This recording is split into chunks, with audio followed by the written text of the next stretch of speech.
Hello guys, welcome to another blog. আশা করি সবাই ভালো আছো। আর দেখতেই পাচ্ছ কিন্তু সকাল সকাল উপরে রেডি সেডি হয়ে গেছি, স্নান করেও নিয়েছি আর গপুকে রাখিও পরিয়ে দিয়েছি, কিন্তু চুলটা ভিজে। যাই হোক, চলো আমি এখন যাবো মা বাড়িতে, আর ভাই রয়েছে, তো ভাইকে রাখি পরাতে যাব। তো আজকে সারাদিন আমি কী করবো মা বাড়িতে না করবো সব তোমাদের সাথে শেয়ার করবো। তো চলো। আর আমাদের আজকে ওয়েদারটা দেখো, বৃষ্টি বৃষ্টি ওয়েদার পুরো। আজকে সেই সকাল থেকে গাইজ বৃষ্টি হয়েই যাচ্ছে কি বলবো। তো এখন একটু মানে কমেছে বলে তাই বেরোতে পারছি। তো চলো গিয়ে দেখা হচ্ছে, ঠিক আছে চলো। সো কারা কারা রাখি পরাচ্ছ ভাই বোনদের বা যাই হোক, তো অবশ্যই কমেন্টে বললো। আর আমি কিন্তু এখন মা বাড়িতে আছি ভাইকে রাখি পরাতে, ঠিক আছে। আর এই যে আমি হাতেও রাখো, আমি নিজেও একটা পরে নিয়েছি। আর এটা আমি প্রত্যেক বছরই পরি, এটা আমাকে দিয়েছিল আমার মামা। তো অনেক বছর আগে দিয়েছিল, প্রায় 2-3 বছর হয়ে গেছে, এটা আমার কাছে রয়েছে, ঠিক আছে। তো এটা অ্যাকচুয়ালি টাকার রাখি, রাখো 5 টাকার নোট, ঠিক আছে। তো ওখানে তিনটে 5 টাকার নোট দিয়ে রাখিটা খুব সুন্দর হয়েছে। আর আমি এটা প্রত্যেক বছর পরি, কারণ আমার এটা এত ভালো লাগে কি বলবো। তো প্রত্যেক বছর রাখি পূর্ণিমা আসলে আমি প্রত্যেক বছর এটা পরি। আর সেটা হয়তো আমার ফেসবুকে যারা আছে তারা দেখতেই পায়, ঠিক আছে। তো আমি আগে এটা পরি, তারপর যে যা রাখি পরায় আমাকে পরায়। তো কিন্তু এটা আমি প্রত্যেক বছরই পরি। তো চলো এখন আমরা বেরোবো, তো ওখানে গিয়ে রাখা হচ্ছে। আর রাস্তায় কিছু কেনাকাটা আছে, কেনাকাটা বলতে রাখি কিনতে হবে ভাইয়ের জন্য, ভাবছি ফুলের রাখি কিনবো। তো চলো সেখানে গিয়ে দেখা হচ্ছে। দেখো আমি কিন্তু গপুকে রাখি পরিয়ে দিয়েছি। আর প্রত্যেক বছর আমি গপুর জন্য এরকম টাইপেরই রাখি আনি, আমার না এই রাখিগুলো খুব ভালো লাগে। তো এই যে গোলাপ ফুলের রাখি আমি গপুকে পরিয়ে দিয়েছি, ঠিক আছে। আর পুজো টুজো কমপ্লিট, এখন আমি রেডি শেডি হয়ে বেরোবো।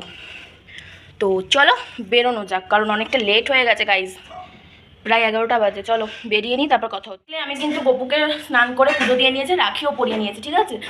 তো আমি গাইজ এখনো ইন্ট্রো মারিনি, আমি নিচে গিয়ে ইন্ট্রোটা মারবো। তো চলো আগে ইন্ট্রোটা মেরে নিই।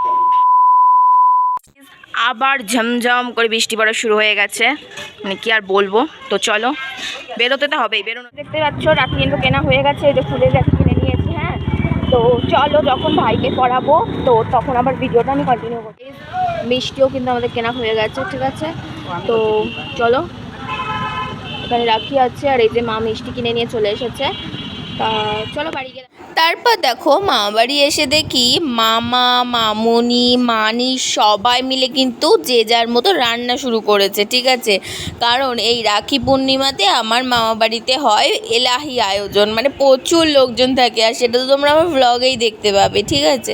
তো দেখো এখানে কিন্তু মামা চিকেন চাপ রান্না করছিল। আর যখন আমি মানি আর মামুনিকে ছবি তুলতে গিয়েছিলাম, মানে ভিডিও করতে গিয়েছিলাম, তো তখন বারবার বলছে মা আমাদের নাইটি পরা রয়েছে, তুই আমাদেরকে এভাবে তুলিস না। তাই বলছি তোমরা তো রান্না করছো, অসুবিধা হবে না। তো তারপর আমি অল্প করে ক্লিপ নিয়ে চলে আসলাম এদিকে। আর দেখো এখানে এসে কিন্তু আমি ডেকোরেশন শুরু করে দিয়েছি। আর দেখতেই পাচ্ছ এদিকে আমি কিন্তু সমস্ত রাখিগুলো একটা প্লেটের মধ্যে ঢেলে নিয়েছি, কারণ যখন এক এক করে সবাই বসবে রাখি পরতে তখন ওই প্যাকেট ছিঁড়ে ছিঁড়ে দিতে গেলে অনেকটা লেট হয়ে যাবে, যার জন্য আমি থালায় করে ঢেলে নিয়েছি সমস্ত। আর এদিকে দেখো প্রায় 6টা প্লেটে মিষ্টি, 5 রকম করে, এদিকে জল, রাখি সমস্ত কিছু কিন্তু আমাদের রেডি হয়ে গেছে। এইবার হচ্ছে রাখি পরানোর পালা, ঠিক আছে। তো চলো দেখতে থাকো। দেখো দেখো প্রথমেই কিন্তু দুই বোনু ভাইকে রাখি পরিয়ে দিয়েছিল, আর ও দেখো মিষ্টি খাচ্ছিল। তারপরে আমি চলে গিয়েছিলাম ভাইকে রাখি পরানোর জন্য। আর আমি কিন্তু এই বছর ফুলের রাখি কিনেছিলাম, ঠিক আছে।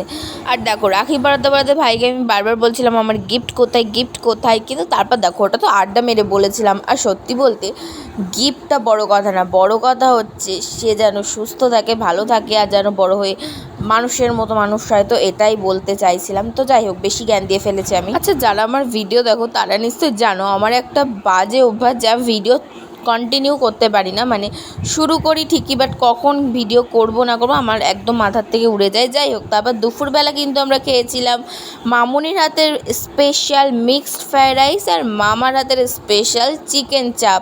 তো আমি সেটাই খাচ্ছিলাম, আর তাই জন্য একটু ছোটোখাটো করে একটা ক্লিপ নিয়েই নিলাম, কারণ আমার পরে মনে পড়লো যা ভিডিও কন্টিনিউ তো আমার করা হয়নি, তারপরে আর কিন্তু খাওয়ার ভ্লগটা মানে ভিডিওটা একটু করেই নিই। তারপর দেখো আমরা কিন্তু খাওয়া দাওয়া কমপ্লিট করে সবাই চলে গিয়েছিলাম জীবন্ত ঝুলন দেখতে।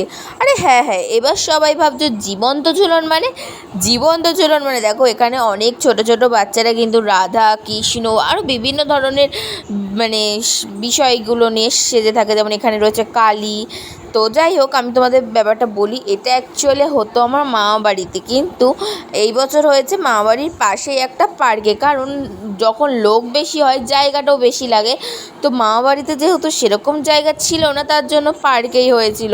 তো যাই হোক, আমরা কিন্তু ছোটোবেলা থেকে, মানে আমরা বলতে আমি ছোটোবেলা থেকে প্রচুর সেজেছিলাম, মানে বিশেষ করে আমি নাড়ুগোপালটা বেশি সাজতাম, ঠিক আছে। তো যাই হোক, এখন বড় হওয়ার সঙ্গে সঙ্গে সব কিছু তো পাল্টেই যাবে, তাই না? তো দেখো, আমাদের ঝুলন মানে কিন্তু বিশেষ আকর্ষণ থাকে এই জীবন্ত ঝুলনটাই, আর প্রচুর ভিড় হয় গাইজ এখানে।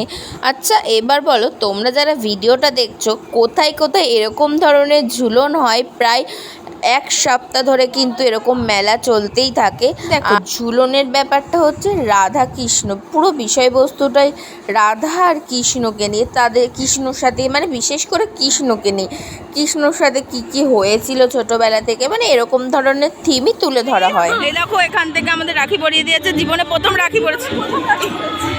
তুই ওকে জীবনে পাচ্ছো? এই যে জীবনে প্রথমেই নজর চোখে দেখলাম। আর আমাদের হচ্ছে কি বলে, রাখিও পরিয়েছি। জানো তো, যদি মন থেকে বলি তাহলে এবছরের রাখি পূর্ণিমার দিনটা আমার সত্যি খুব ভালো কেটেছিল। তো যাই হোক, আজকের ভিডিওটা তোমাদের কেমন লাগলো অবশ্যই কিন্তু কমেন্ট করে জানিও। আর যারা আমার চ্যানেলে নতুন এসেছো তারা অবশ্যই চ্যানেলটি সাবস্ক্রাইব করে দিও, আমার পাশে থেকো। আজকের মতো টাটা।